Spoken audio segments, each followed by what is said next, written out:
Bismillahirrahmanirrahim. Assalamualaikum warahmatullahi wabarakatuh. Adik-adik sekalian yang dimuliakan oleh Allah, patut kita bersyukur kehadirat Allah Subhanahu wa taala karena sampai saat ini kita masih diberikan kesehatan oleh Allah Subhanahu wa taala dan diberikan umur panjang. Dalam usia yang panjang ini dan sehat kita ini, kita berharap mudah-mudahan akan menambah keberkahan dalam kehidupan kita, khususnya nanti setelah berumah tangga, mudah-mudahan rumah tangganya menjadi rumah tangga yang sakinah, yaitu rumah tangga yang penuh ketenangan. Tenang hatinya, tenang batinnya, tenang pikirannya. Itulah tujuan pernikahan kita. Jadi tujuan pernikahan itu cuma satu.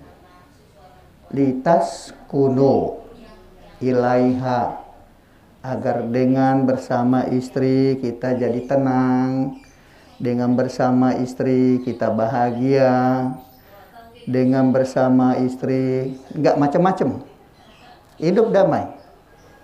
Kalau seorang istri sering menyejukkan hati suaminya, suaminya juga di kantor enak kerjanya, tenang kerja, karena tidak punya pikiran-pikiran macam-macam yang diganggu oleh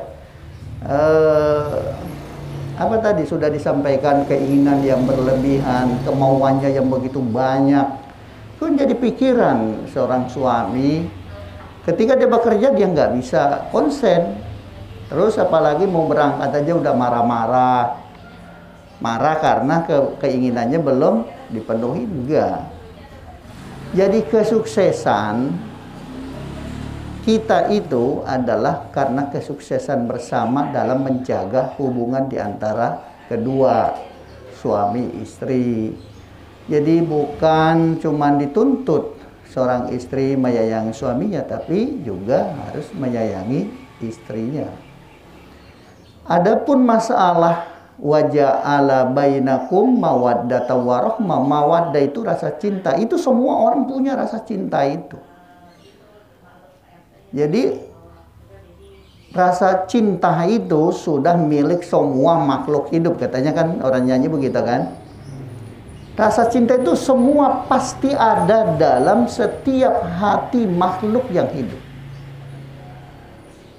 Tinggal bagaimana mengolah untuk menciptakan tadi supaya kita tenang. Saya memberi gambaran, kita nikah dengan orang yang tidak kita suka, tidak kita cintai, kita kira-kira bisa bahagia apa tidak? Kan susah untuk bahagia karena sesuatu ada di samping kita tapi kita tidak mencintainya atau kita tidak suka. Sebab itu cinta itu modal untuk mencapai kebahagiaan. Tanpa ada cinta nggak bisa kalian bahagia. Sebab itu harapan saya adalah sebelum menikah memang sudah menumbuhkan benih-benih cinta di antara kedua di antara kalian berdua, sehingga nanti begitu masuk ke dalam rumah tangga, benih itu sudah menjadi sebuah pohon yang subur. Dengan demikian tidur dengan istri senang, tidur dengan suami senang, tenang. Jadi di mana-mana karena ada rasa itu. Kamu tidak akan bisa bahagia tanpa itu. Sebab itu semua makhluk dibekali rasa cinta oleh Allah, dibekali rasa sayang oleh Allah. Bahkan binatang pun itu dibekali rasa sayang dalam hatinya. Contohnya bagaimana seekor binatang mampu menyelamatkan anaknya, membela anaknya. Itu karena ada rasa sayang dalam hatinya. Jadi bukan cuma manusia yang punya rasa itu. Nah, kemudian kita lihat bagaimana harimau. anggaplah itu macan singa, betapapun galaknya, tapi ketika dia punya anak, dia akan mengangkat kakinya. Kata Rasulullah, dia angkat kakinya. Kenapa singa itu, induk singa itu mengangkat kakinya? Dia sangat sayang kepada anaknya, jangan sampai kakinya menginjak anaknya. Itu rasa sayang. Rasa sayang yang dimiliki oleh semua makhluk. Tinggal bagaimana kemudian rasa sayang ini diterapkan dalam kehidupan berumah tangga, sehingga menciptakan di taskunu ilayya, menciptakan ketenangan dalam kehidupan berumah tangga. Jadi dalam hal ini, manfaatkan rasa sayang itu yang ada dalam diri kalian. Cinta itu hanya untuk berikan kepada istri kalian, berikan hanya untuk suami kalian. Sebab itu Nabi menyarankan, kalau kita seorang suami keluar rumah ketemu cewek cantik, maka kemudian yang harus kita ingat adalah istri kita yang sedang berada di rumah.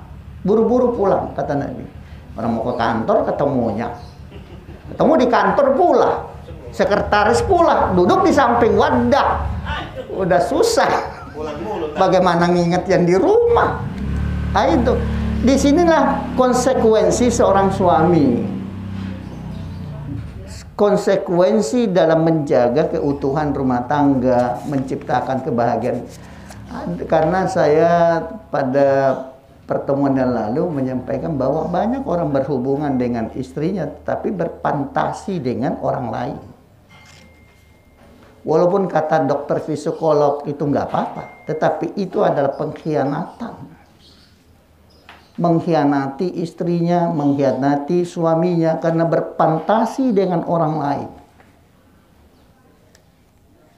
Dan itu terjadi. Sebab itu hal-hal semacam ini ada menghancurkan di taskunu tadi, di harapan untuk jadi tenang, bahagia, itu nggak akan tercapai. Kalau bahagia itu relatif, tetapi menyenangkan itu bisa saja. Walaupun durasi senang itu berapa jam sih orang senang? Kasih duit sekarang, dia senang. Tapi berapa jam dia bertahan kesenangan itu? Akan hilang. Dengan adanya kondisi baru, akan hilang juga. Sebab itu, Rasulullah tadi sudah mengingatkan kalau kita seorang suami melihat ada perempuan lain, ya udah ingat yang di rumah atau pulang ke rumah. Itu menjaga keutuhan rumah tangga kita agar kita menjadi bahagia. Harta itu tidak menjamin seseorang bahagia. Kalau harta itu menjadi jaminan kebahagiaan, ketenangan, saya kira mereka yang kaya-kaya kenapa menggugat suaminya, menggugat istrinya, cerai sono, cerai kawin lah gitu kan. Nggak mungkin akan terjadi. Sebab itu tadi sudah disampaikan takwa. Takwa itu berkaitan dengan cinta juga. Akhlak, etika, moral. Adanya di dalam at-taqwa hahuna, takwa itu ada di sini, cinta itu ada di sini, sayang itu ada di sini, tidak di luar. Tapi semua panca indera kita adalah mendukung munculnya rasa cinta, mendukung munculnya rasa sayang itu. Ketika kita melihat orang ada yang susah, kasihan, mau makan aja ngorek-ngorek. Itu karena mata kita adalah panca, melihat sesuatu yang berbeda dengan keadaan kita, akan memunculkan rasa kasihan. Kasihan itu adalah bagian dari rasa sayang sebetulnya. Nggak ingin orang seperti itu. Jadi panca indera kita adalah bagian dari yang mendukung agar cinta yang sudah terpendam, yang sudah ada dalam hati itu muncul ke permukaan. Makanya ada pepatah bilang, dari mana datangnya cinta? Dari mata turun ke hati, kan begitu. Mata pandangan itulah yang membuat cinta itu muncul. Sebab itu diperlukan sangat memelihara panca indera. Makanya Nabi juga menyatakan bahwa mata ada zinanya, telinga ada zinanya, hidung ada zinanya, mulut ada zinanya, tangan, kaki ada zinanya. Karena ketika melihat, memandang seorang putri atau seorang perempuan yang bukan muhrimnya, dalam agama diharamkan, karena itu mendorong munculnya berbagai macam spekulasi dalam hati. Itulah sebabnya kemudian kalau sudah punya istri jangan melihat banyak perempuan. Kenapa? Karena itu akan menggoda kita, menyebabkan orang yang sudah ada di rumah, yang nungguin, udah capek, bertahun-tahun nemanin kita, tidak sempat ngapa-ngapain, kan ngurusin kita, ngurusin anaknya. Anak yang kita titip sama dia, dia ngurusin. Emang kalian mau orang laki ngurusin anak? Walaupun itu kewajiban kalian. Kalian kan gak mau. Saya ngomel apa ceramah sih? Nggak mungkin kita orang laki mau ngurusin anak 24 jam. Coba lihat istri kita, nanti kalian akan merasakan. Istrimu akan mengurus keluargamu 24 jam non-stop. Di malam hari, kamu lapar, dia bangun. Kamu masih tidur, dia sudah bangun duluan untuk mempersiapkan sarapan untuk berangkat kantor, walaupun dia juga repot. Itu sebabnya ketika melihat perempuan diharamkan oleh Rasulullah, sebab itu akan mempengaruhi dalam kehidupan rumah tangga kita, yang akan menyebabkan nanti rumah tangga menjadi runtuh di tengah jalan. Maka orang laki kalau sudah punya bini, jangan gaulnya sama perempuan. Kenapa banyak orang terus cerai istrinya? Ya cerai. Karena gaulnya sama perempuan melulu. Ia memberikan kata-kata yang indah, enak diajak, berbeda yang di rumah. Di rumah itu udah pasti omongannya mungkin agak kasar ya. Mungkin 2-3 bulan masih enak. Tapi begitu dia udah capek. Katanya Ibu Ustaz Munaroh, udah capek. Ntar dia ngasih anu juga. Pencerahan buat kalian. Perempuan di rumah udah capek. Itu akan mengundang emosinya. Maka jangan dipancing-pancing. Tadi udah diajarin nama Ibu Ustazah Fifil, jangan dipancing-pancing. Jadi orang marah bagaimana kita? Jadi yang ada sayang. Pulang dari kantor langsung cium istrinya. Walaupun istrinya udah tua gitu kan. Usia saya 60 tahun. Istri saya kebetulan beda 10 tahun. Tetap sama, pulang, cium, ketemu, cium jidatnya. Tahu tuh Ustaz Asama. Itu untuk menetralisir kecapean dia, kepenatan dia dari pagi sampai sore dia bekerja di rumah. Bosan kan, boring juga. Sumur dapur, malam di kasur. Itu kan. Jadi dia bosan. Tadi ada refreshing boleh juga, diajak jalan. Diajak aja, kalau nggak punya duit, muter-muter aja. Kemana kan muternya? Iya, muter. Ada pecel lele, mampir aja situ. Itu juga sudah bahagia banget berdua. Menghilangkan penat. Ini semua dilakukan oleh Rasulullah. Jadi kalau mandi sering mandi berdua. Nabi itu sama istrinya mandi berdua, bukan hal yang apa ya? Orang kalau mandi berdua kayaknya risih banget. Enggak, tapi itu justru menambah kemesraan, keakraban, menjaga keharmonisan rumah tangga. Itu luar biasa. Selalu bersama. Jadi ada waktu disisakan untuk keluarga, jangan sampai semuanya untuk bekerja. Nah, perempuan bekerja itu yakinlah bahwa itulah jalan kalian untuk masuk surga. Itulah jalan kalian yang paling cepat. Jalan pintas masuk surga adalah ketika mengurus rumah tangga. Itu jalan terbaik.